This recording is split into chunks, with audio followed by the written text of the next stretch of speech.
حضرت حسین رضی اللہ تعالیٰ عنہ کی شہادت کی خبر ہر طرف پھیل گئی اور ان کا سر مبارک کاٹ کر یزید کے محل میں لایا گیا۔ جب یزید کی بیوی ہندہ بنت عبداللہ نے یہ خبر سنی کہ حضرت حسین رضی اللہ تعالیٰ عنہ شہید کر دیے گئے اور ان کا سر مبارک کاٹ کر یزید کے محل میں لایا گیا، تو وہ کپڑا اوڑھ کر محل سے باہر نکل آئیں اور کہنے لگیں، امیر المومنین، کیا ابن بنت رسول اللہ صلی اللہ علیہ وسلم کے ساتھ یہ معاملہ کیا گیا ہے؟ اس نے کہا، ہاں، خدا ابن زیاد کو ہلاک کرے، اس نے جلدی کی اور قتل کر ڈالا۔ ہندہ سن کر رو پڑی۔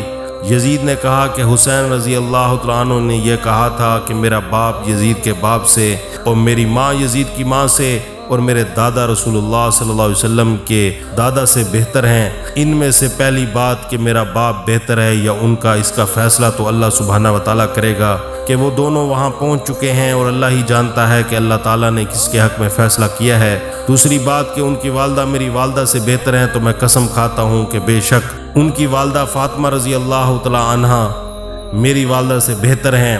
رہی تیسری بات کہ ان کے دادا میرے دادا سے بہتر ہیں، سو یہ ایسی بات ہے کہ کوئی مسلمان جس کا اللہ اور یوم آخرت پر ایمان ہے اس کے خلاف نہیں کہہ سکتا۔ ان کی یہ سب باتیں صحیح درست تھیں، مگر جو آفت آئی وہ ان کی سمجھ کی وجہ سے آئی کہ انہوں نے اس آیت پر غور نہیں کیا کہ قل اللہم مالک الملک تؤتی الملک من تشاء وتنزع الملک ممن تشاء۔ اس کے بعد عورتیں بچے یزید کے سامنے بھی لائے گئے اور سر مبارک اس مجلس میں رکھا ہوا تھا۔ حضرت حسین رضی اللہ تعالیٰ عنہ کی دونوں صاحبزادیاں حضرت فاطمہ زہرا رضی اللہ تعالیٰ عنہا اور سکینہ رضی اللہ تعالیٰ عنہا پنجوں کے بل کھڑے ہو کر اپنے بابا کا سر مبارک دیکھنا چاہتی تھی، اور یزید ان کے سامنے کھڑا ہو گیا کہ وہ نہ دیکھ سکیں۔ جب ان کی نظر اپنے والد ماجد کے سر پر پڑی تو بے ساختہ رونے کی آوازیں ان سے نکل گئیں، اور ان کی آواز سن کر یزید کی عورتیں بھی چلا اٹھیں، اور یزید کے محل میں ایک ماتم سا برپا ہو گیا۔ یزید کی عورتوں میں سے کوئی بھی ایسی عورت نہیں رہی جس نے ان کے پاس آ کر گریا ہو، بکا اور ماتم نہ کیا ہو، اور روئی نہ ہو، چیخی چلائی نہ ہو، اور یزید کے محل میں ایک رونے کا سماں بندھ گیا، اور یزید کے محل میں ماتم سا سماں ہو گیا۔ ایک شامی شخص نے صاحبزادی کے متعلق ناشائستہ الفاظ کہے تو ان کی پھوپھی زینب رضی اللہ تعالیٰ عنہا نے نہایت سختی سے کہا، نہ تجھے کوئی حق ہے نہ یزید کو۔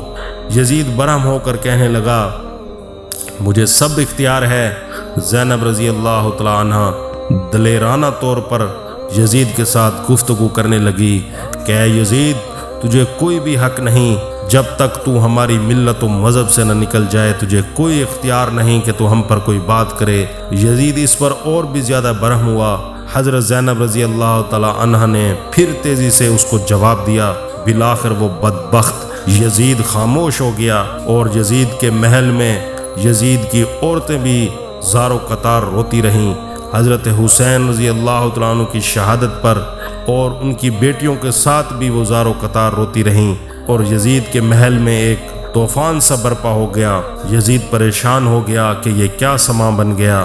اللہ تعالیٰ حضرت حسین رضی اللہ تعالیٰ عنہ کے درجات کو مزید بلند فرمائے اور ان کو اپنے شایان شان اکرام و اعزاز فرمائے کہ ان پر اور ان کے آل پر یزید اور اس کے حامیوں نے بہت بڑا ظلم کیا۔ اللہ تعالیٰ ہمیں اہل بیت سے محبت کی توفیق عطا فرمائے۔ السلام علیکم ورحمۃ اللہ وبرکاتہ۔